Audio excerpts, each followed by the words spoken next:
I got so much motherfucking design on right now.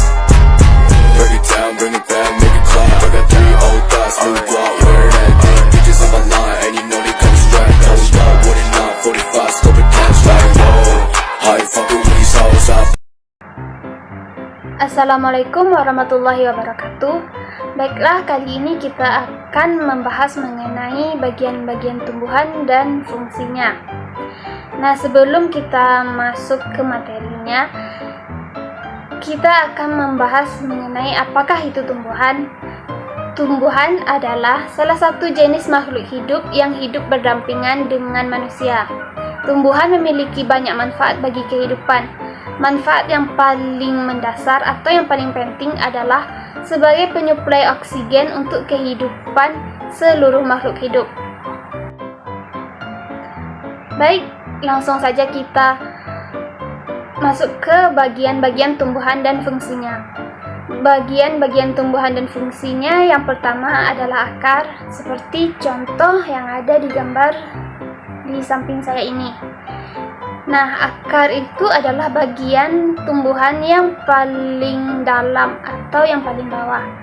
Dia terletak di dalam tanah. Nah, fungsi dari akar adalah yang pertama sebagai penyerap air dan mineral dari dalam tanah, kemudian meneruskannya ke batang. Kedua, sebagai penopang agar tanaman dapat berdiri dengan kokoh. Ketiga, menyimpan cadangan makanan. Keempat, pada jenis tertentu berfungsi sebagai media dan pernapasan. Bagian tumbuhan dan fungsinya yang kedua yaitu batang. Batang berfungsi sebagai yang pertama sebagai alat transportasi yang mengangkut air dan mineral dari akar menuju daun.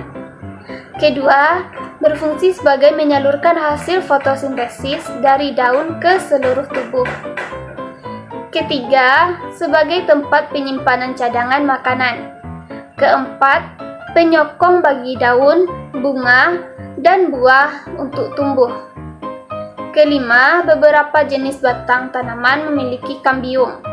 Nah, kambium dalam batang juga berperan sebagai proses pertumbuhan. Lanjut, bagian-bagian tumbuhan dan fungsinya yang ketiga adalah daun. Nah, daun berfungsi sebagai yang pertama tempat terjadinya proses fotosintesis. Nah, fotosintesis itu adalah proses pemasakan air dan mineral tadi yang telah dibawa oleh akar menuju batang kemudian berakhir di daun. Kedua, sebagai alat pernapasan tumbuhan. Ketiga, tempat terjadinya penguapan. Keempat, daun juga dapat digunakan sebagai alat perkembangbiakan secara vegetatif. Yang keempat yaitu bunga. Bunga berfungsi sebagai yang pertama tempat terjadinya penyerbukan. Kedua, sebagai alat pengembangbiakan tumbuhan.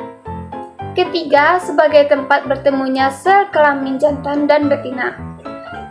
Keempat, sebagai penghasil biji perhiasan yang membuat tumbuhan menjadi indah. Nah, bagian tumbuhan dan fungsinya yang kelima adalah buah. Buah berfungsi sebagai yang pertama untuk melindungi biji. Kedua, membantu dalam penyebaran biji-bijian. Ketiga, sebagai media cadangan makanan ketika melakukan perkecambahan. Keempat, sumber makanan yang dapat dikonsumsi oleh manusia. Nah, sekian pembahasan dan penjelasan dari saya. Jika ada kekurangan dan kesalahan, mohon dimaafkan. Assalamualaikum warahmatullahi wabarakatuh. Bring it back, make it clap. I got 3 old thoughts, new guap, wear that dick. Bitches on my line, and you know